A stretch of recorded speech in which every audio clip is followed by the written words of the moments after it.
So, a rant was requested, and a rant is what I'm going to give.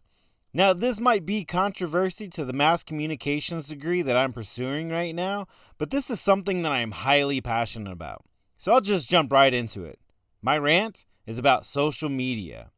Most commonly know of social media as Facebook, Instagram, Twitter, and also Google, which is a part of YouTube.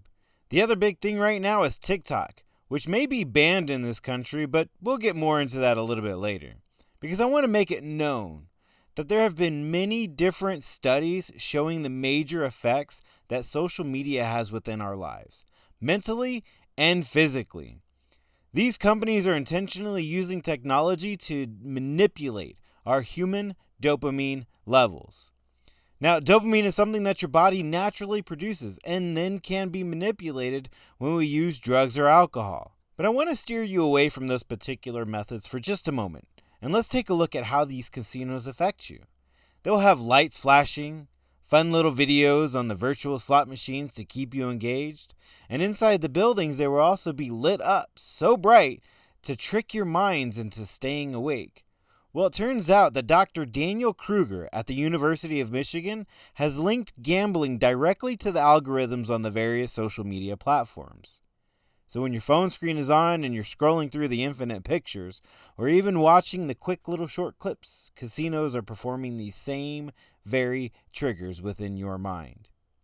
So what's my point to all this? Well, my point is that there's no regulation that protects us from social media like there are from casinos. Well, that might not be entirely correct though, because in the 1930s, President Franklin D. Roosevelt did enact Title 47, and he appointed the FCC to develop, recommend, and administer rules for the public broadcasting system. But since then, it has grown to all the different things that we actually have today. And interestingly, this doesn't apply quite the same to our protections, particularly when it comes to the social media companies and their platforms. As a matter of fact, if you look into Section 230 of Title 47, it actually provides protections to the internet platforms from any third-party content. Essentially, it protects the social media businesses, but not to us or our children. Now, if you look in 1998, Congress did enact the Children's Online Privacy Protection Act, COPPA, and in 2019, Google did have to pay a fine of $170 million for violating these policies. So there are some protections for our children who are online, right? Wrong. This policy cannot protect our children from the dopamine manipulating algorithms.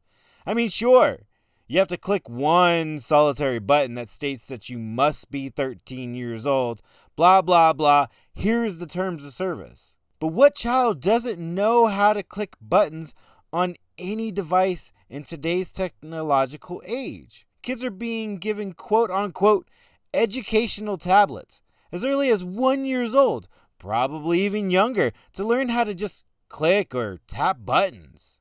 So honestly, what protections do they have? And how does it automatically at this magical advancement that when you become 13 years old, that you're allowed to give out personal information under these terms of services? Even the Federal Trade Commission has stated that the terms of services that we always agree to don't make any sense to even the above average American when it comes to these privacies. So let's jump back to what I was talking about, TikTok, which is what TikTok is actually dealing with right now and why it may end up being banned in the United States. They have been violating our privacies since the beginning of their platform.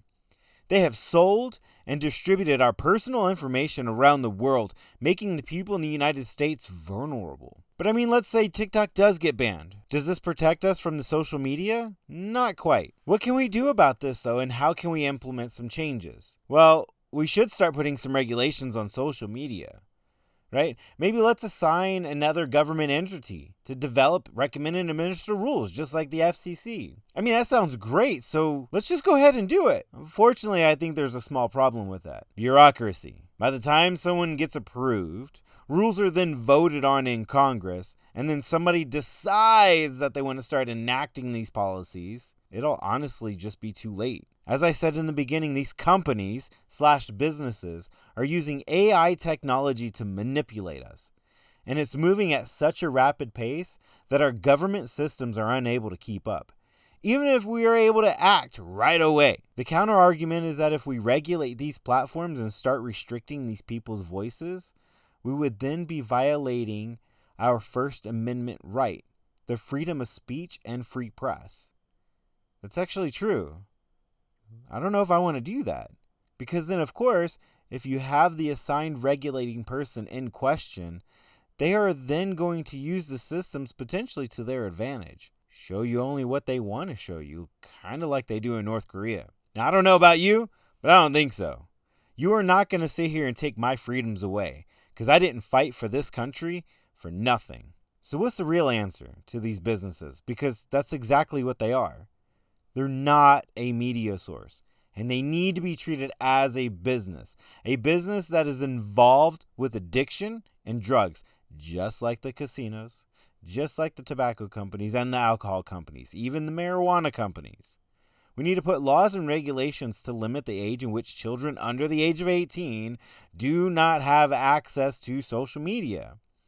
If you want access to these social media businesses, then you must provide the proper identification, which is then, of course, processed for verification. Now, I get it. As a parent, I do realize that some people will do what people do and probably give their children something that can access social media. But I mean, that's really not much different than what goes on in today's day and age.